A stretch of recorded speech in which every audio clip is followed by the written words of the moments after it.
Hello, it's Randi Rhodes. Here's a clip from our show, and go to randyrhodes.com for the whole thing and a podcast. Buy a stinking podcast. Mary had a little man. The fall.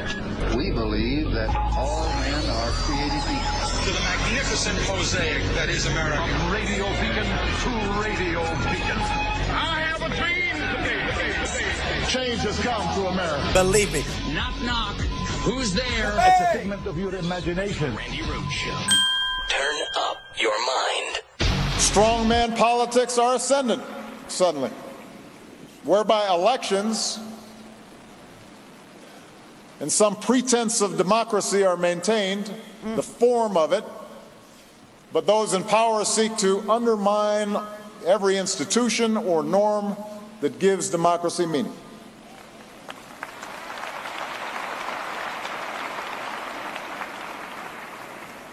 In the West, you've got far-right parties that oftentimes are based not just on platforms of protectionism and closed borders, but also on barely hidden racial nationalism. Many developing countries now are looking at China's model of authoritarian control combined with mercantilist capitalism as preferable to the messiness of democracy. Who needs free speech as long as the economy is going good? The free press is under attack. Censorship and state control of media is on the rise. Social media, once seen as a mechanism to promote knowledge and understanding and solidarity, has proved to be just as effective promoting hatred and paranoia and propaganda and conspiracy theories. Give me a break. Yes, give us a break with this, pretense that you're a Democratic president, Donald Trump. I mean, this Obama speech in South Africa got really overlooked. It's not really getting the kind of attention that it should, because without calling Donald Trump's name, President Barack Obama was very clear about the fact that this democracy in this country today, right now, is under assault from the current president of the United States, who doesn't believe in the messiness of democracy. This is why he's not the president of the entire United States of America. He doesn't have the ability to answer and solve problems. He doesn't have the ability to address those who disagree with him. He only has the ability to appeal to a white nationalist, separatist, kind of a Nazi base, for lack of a better word. And Obama, still maintains, the respect of the current president by not calling his name, but gave such a thorough description of what is going on in this country. And if he's not the messenger that you prefer, perhaps you like it, like kind of cut and dry. Perhaps you would like it from the intelligence agencies. Perhaps you would rather hear it from, a Dan Coates who was, a congressman. Perhaps you would like to hear it from him. And if that's the case, we can oblige. It was in the months prior to September 2001 when, according to then CIA Director George Tenet, the system was blinking red. And here we are nearly 2 decades later, and I'm here to say the warning lights are blinking red again. Today, the digital infrastructure that serves this country is literally under attack. Every day, foreign actors, the worst offenders being Russia, China, Iran, and North Korea, every day they are penetrating our digital infrastructure and conducting a range of cyber intrusions and attacks against targets in the United States. In regards to state actions, Russia has been the most aggressive foreign actor. No question. No question. And they continue their efforts to undermine our democracy. In regards to the upcoming midterm elections, I think there may have been some confusion between what we are seeing now compared to what we saw in 2016, because, as the Department of Homeland Security noted, we are not yet seeing the kind of electoral interference in specific states and in voter databases that we experienced in 2016. However, we fully realize that we are just one click of the keyboard away from a similar situation repeating itself. Therefore, and moreover, we are seeing aggressive attempts to manipulate social media and to spread propaganda focused on hot-button issues that are intended to exacerbate socio-political divisions.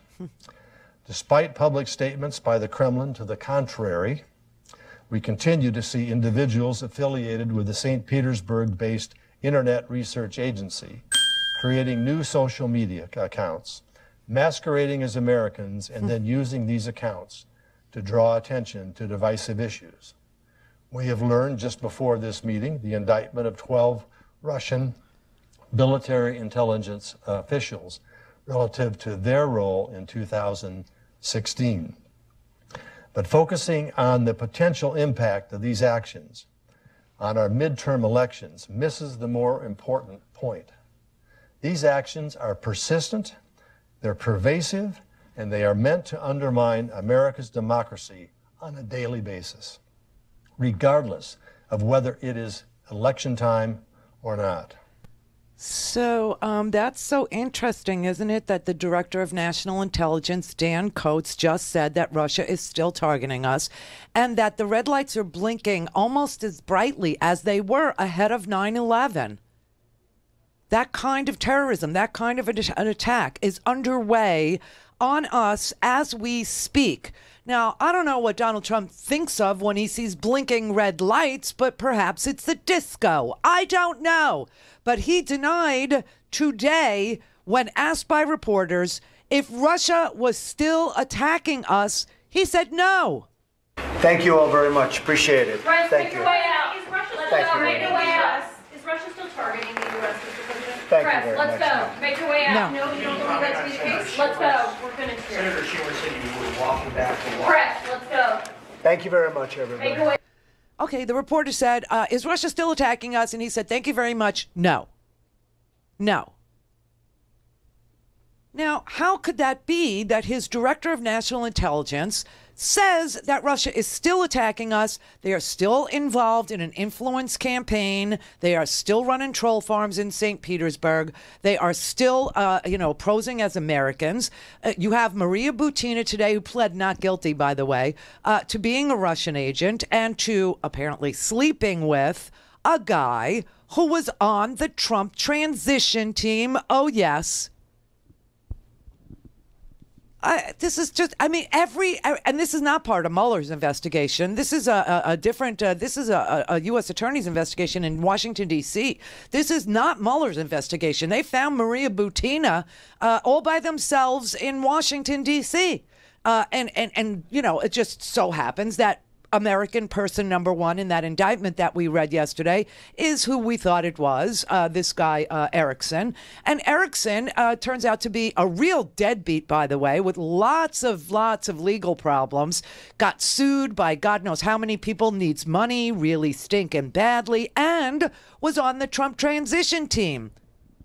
He's a fraudster. He's a guy who commits fraud. He gets investors to invest in stuff, and then he promises them 100% return on their money, and then they invest with him, and then they find out that everything that he said that he had in his possession, or every business plan that he showed them, was all bogus. It was fake. So they sue him, and he loses. He is fined, he's adjudicated to pay one guy $30,000. He pays the guy $10,000 and then stops paying him because he has no more money. And he is literally living with Maria Butina and in desperate need of money and ends up on the Trump transition team. What are the odds? What are the odds? But okay, so Dan Coats tells you that there is still an influence campaign underway. The president today, from his cabinet meeting, says, no, it's stopped. I solved the problem of Russia, just like he solved the problem of North Korea, right? Same thing. And oh, by the way, our bodies are being returned, but they're not. Oh, and by the way, we already got them, but they've never arrived. They went to Andrews today, not to get the bodies of the repatriated remains from the Korean War. Oh no, they went there because one of the Secret Service officers dropped dead in Scotland while they were in Scotland just over this past few days. He had a massive stroke or something. Yeah, while he was guarding the president in Scotland, in between the NATO summit and this meeting with Putin, all of a sudden you have this Marine he served in the Marines for 4 years, then he became a Secret Service officer, and suddenly he just has, a massive stroke and dies. So they all went to Andrews Air Force Base, Pence, his wife, Melania, and to bring back his body, but never got our repatriated remains that Kim Jong-un promised us, that Donald Trump told an audience in Duluth, Minnesota, that has already returned 200, but never happened. This man lives in fantasy land. All right, so we know Dan Coates said they're still running these influence campaigns. They're still attacking us. They're still very involved. They're one keyboard stroke away from invading our voter databases again, or our the DCCC, or finding out what the turnout, the get out the vote, effort is on the Democrats' part, whatever. But he also said now see, this is the scariest part. Why the media just didn't play this whole clip, I don't know, because it's there to be played. He was at the Hudson Institute, and it was recorded like most things are. But Dan Coates also said, not only is there an influence campaign that is still churning out fake news and still posing as American citizens and still dividing Americans over, hot button issues, but there's an infrastructure attack that's underway, that's being planned. So there's a difference between the influence campaign and the infrastructure campaign. Infrastructure. Oh my God, imagine this. It's election day, or just before.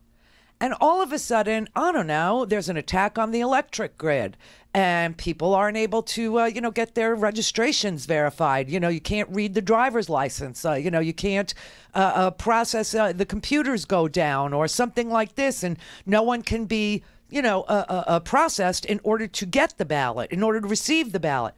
Then you've got the voting machines that are also run on, closed computer systems, but they're on the computer systems of each state, right? What if something like, the electricity goes out, or, do you know what I'm saying? So Dan Coates continued after he talked about the influence campaign. He talked about the vulnerabilities and the attack on our infrastructure. Russian actors and others are exploring vulnerabilities in our critical infrastructure as well. DHS and FBI, in coordination with international partners, have detected Russian government actors targeting government and businesses in the energy, nuclear, water, aviation, and critical manufacturing sectors. The warning signs are there. The system is blinking. And it is why I believe we are at a critical point. This is amazing to me. This is just amazing to me. We are at a critical point. There's an influence campaign underway. They're one keystroke away from invading the voter databases again, or the registration rolls, okay? All they need to do is just press enter and they're in, okay? And then there's a massive infrastructure attack that they're able to carry out. And they know it. The intelligence community knows it. The director of national intelligence, who sits on top of all the intelligence agencies. Remember, Bush created a new intelligence agency. And Dan Coates is in charge of all the other 16 as the director of national intelligence. They sit on top. It's kind of like the chairman of the Joint Chiefs sits on top of all the other branches. And he's telling you. Go to RandiRhodes.com for the whole thing and a podcast. Buy a stinking podcast.